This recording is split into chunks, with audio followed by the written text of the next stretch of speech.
তেমনভাবে আমরা আছি হোসেনপুর থানার কিশোরগঞ্জ জেলার মেসারা গ্রামে আমি যে বাড়িতে আছি দেখতে পাচ্ছেন আমাকে, 3-4 দিন আগে এই বাড়িতে 2টি গরু চুরি হয়ে গেছে। গরুর মালিকের কাছ থেকে জানবো, তিনি আমাদের সঙ্গে যে কান্না জড়িত হয়ে কথা বলতেছেন, আমাদেরই আসলে খুব কষ্ট লেগেছে।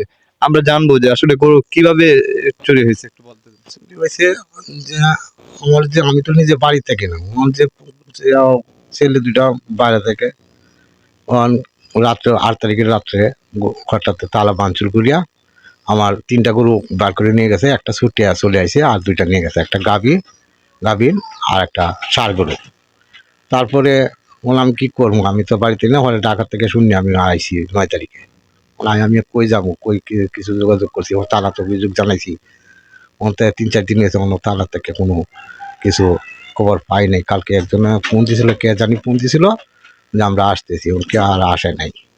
আমি বললাম আমি কি সঞ্জয় যেতেছি গা, রুগী লুয়ে যেতেছি, আমি রুগী লুয়ে দৌড়াদৌড়ি আসি, আমার এটা টালা নাই।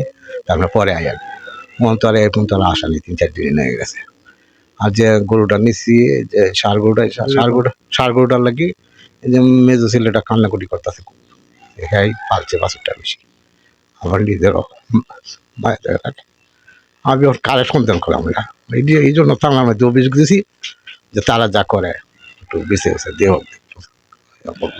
আপনার যে 2টা গরু নিছে, যে বাছুর গরুটা বলতেছেন, ছোট গরুটা, এটা কেমন দাম হইতো? এটা 80,000 টাকা হবে পরিমাণ এরকম। আর যে গাভিটাও ধরুন যে 1,20,000 পেটে বাচ্চা? হ্যাঁ পেটে বাচ্চা 2 কোটির মাল।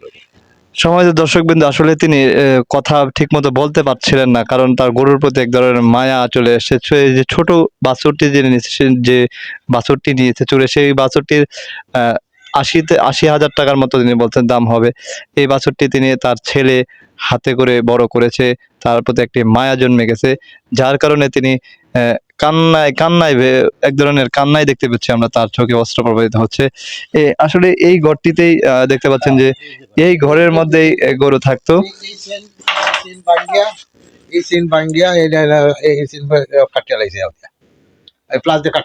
এই যে এই চেনটি দেখতে পাচ্ছেন, এই চেনটি প্লাস দিয়ে কেটে তারপর চুরে এখান থেকে গরুগুলা নিয়ে গেছে। আসলে সারা বাংলাদেশে যে ধরনের উত্তাপ, যে ধরনের উচ্ছৃঙ্খল নিরাপত্তাহীনতায় ভুগছে সাধারণ মানুষ, আসলে এটা কিভাবে বন্ধ হবে আমরা বুঝতে পারতেছি না। তবে প্রশাসন কাছে আমাদের অনুরোধ থাকবে, এই সব বিষয়ে যেন কঠোরভাবে দমন করে, এবং এই হোসেনপুর উপজেলার প্রশাসন যারা আছেন তাদের কাছে দৃষ্টি আকর্ষণ করছি, যাতে করে এই যে এই বিষয়টি, গরিব মানুষ ওনারা এই 2-3টা গরু, মূলত এখানে 3টা গরু ছিল, 3টা গরুর মধ্যে 2টা গরু নিয়ে গেছে। একটা গরু কিন্তু, 3টাই নিয়েছিল, কিন্তু একটা গরু ছুটে চলে আসছে, আর 2টা গরু নিয়ে চলে গেছে। আমরা চাই যে এই সকল দুর্নীতি, এই সকল বিচার হোক, যাতে করে সুষ্ঠু তদন্তের মাধ্যমে বিচার, যে চুরি করছে তাকে যেন বিচারের আওতায় আনা হয়, আমরা সেই প্রত্যাশা রাখি। আর বিশেষ করে হোসেনপুর উপজেলার প্রশাসন যারা আছেন, অবশ্যই এটাকে একটু মনোযোগ সহকারে দেখুন। গরিব মানুষ, এই লোক, তার ছেলে উনি ঢাকায় থাকেন, টাকা জমিয়ে তারা এই গরুগুলো ক্রয় করেছিলেন, এবং খুবই শখের গরু। কৃষকরা তারা এভাবে পারলে, যদি কৃষকদের কাছ থেকে যদি গরু নিয়ে যায়, তাহলে কৃষকরা বাঁচবে কিভাবে? এই জন্যে আমরা চাই এই প্রশাসন যারা আছেন তারা সবাই ওনাকে একটু সহযোগিতা করে কিভাবে উদ্ধার করা যায় গরুগুলো, কিংবা কিভাবে সহযোগিতা করার সেই চেষ্টা করবেন। এবং যেহেতু 3-4 দিন হয়ে যাওয়ার পরে এখনো পর্যন্ত সেরকম ভাবে প্রশাসন থেকে সেরকম সহযোগিতা পাননি, আমরা মনে করব যারা দেখছেন ভিডিওটি সবাই শেয়ার করে প্রশাসনের কাছে এই বিষয়টি, যাতে করে তাদের কর্ণকুহরে পৌঁছে যায়, সেই বিষয়টি সবাই লক্ষ্য রাখবেন।